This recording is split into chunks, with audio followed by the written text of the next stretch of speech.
Assalamualaikum warahmatullahi wabarakatuh. Di sini saya akan menjelaskan mengenai salah satu keterampilan berbahasa yaitu menulis. Sebelum itu, keterampilan berbahasa itu ada 5, yaitu ada menyimak, membaca, berbicara, memirsa, dan menulis. Nah, langsung saja ke pengertian menulis. Menulis adalah mengekspresikan gagasan, ide, dan lainnya dengan menulis dan mengekspresikan diksi. Nah, masuk ke tujuan menulis. Tujuan menulis itu yang pertama ada informasi. Maksudnya yaitu memberikan pengetahuan atau fakta kepada pembaca. Contohnya bisa seperti laporan berita, artikel ilmiah, atau buku panduan. Yang kedua yaitu membujuk. Maksudnya yaitu mempengaruhi pembaca agar setuju dengan pendapat penulis. Contohnya seperti iklan, artikel opini, atau pidato persuasif. Yang ketiga yaitu ada mendidik.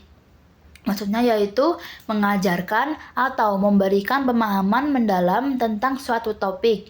Contohnya bisa seperti buku pelajaran, esai edukatif, atau buku tutorial. Yang keempat yaitu ada menghibur. Maksudnya menyenangkan atau menghibur pembaca melalui tulisan kreatif. Contohnya bisa seperti cerita pendek, novel, puisi, atau komedi. Yang selanjutnya yaitu manfaat menulis. Manfaat menulis yang pertama yaitu ada psikologis. Maksudnya psikologis yaitu membantu penulis mengontrol emosi dan menyalurkan perasaan. Karena menulis itu seperti terapi yang dapat mengurangi stres dan menciptakan rasa lega.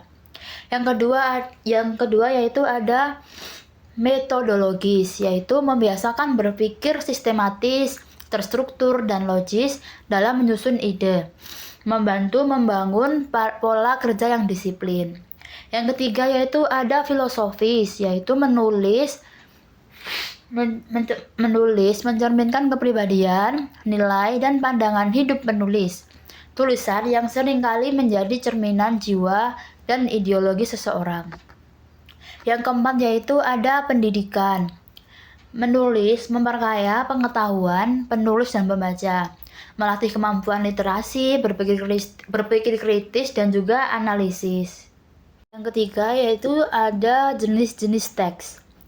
Jenis teks yaitu yang pertama ada eksposisi, untuk memaparkan, menjelaskan suatu topik secara informatif dan objektif. Contohnya seperti artikel ilmiah dan laporan penelitian. Yang kedua ada deskripsi, untuk mendeskripsikan, untuk menggambarkan sesuatu secara rinci agar pembaca dapat melihat atau merasakan. Contohnya seperti deskripsi tempat wisata atau tokoh.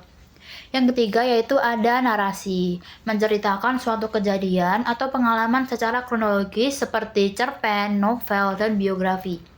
Yang keempat yaitu ada argumentasi, memberikan argumen untuk membuktikan pendapat seperti artikel opini, esai ilmiah. Yang kelima yaitu ada persuasi, untuk mengajak pembaca untuk melakukan tindakan tertentu, seperti iklan atau kampanye sosial. Yang selanjutnya yaitu permasalahan menulis. Yang pertama ada takut memulai. Ketakutan menghadapi lembar kosong atau merasa tidak cukup baik untuk menulis. Yang kedua yaitu ada malas. Biasanya disebabkan bisa berupa kebiasaan menunda atau lingkungan yang tidak mendukung.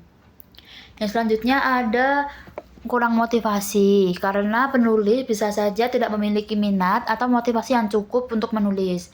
Yang keempat yaitu ada sulit menentukan topik. Penulis mungkin bingung tentang apa yang hendak ditulis. Yang selanjutnya yaitu ada tahapan-tahapan menulis. Yang pertama ada pratulis atau persiapan.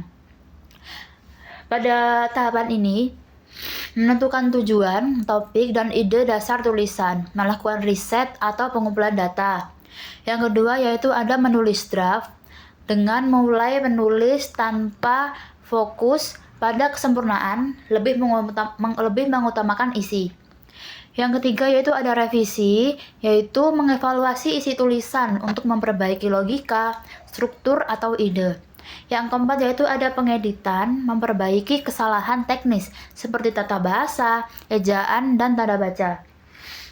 Yang kelima yaitu ada finalisasi, yaitu menyusun tulisan dalam bentuk yang siap disajikan kepada pemirsa atau pembaca. Nah, cukup sekian materi yang dapat saya sampaikan. Semoga bermanfaat. Wassalamualaikum warahmatullahi wabarakatuh.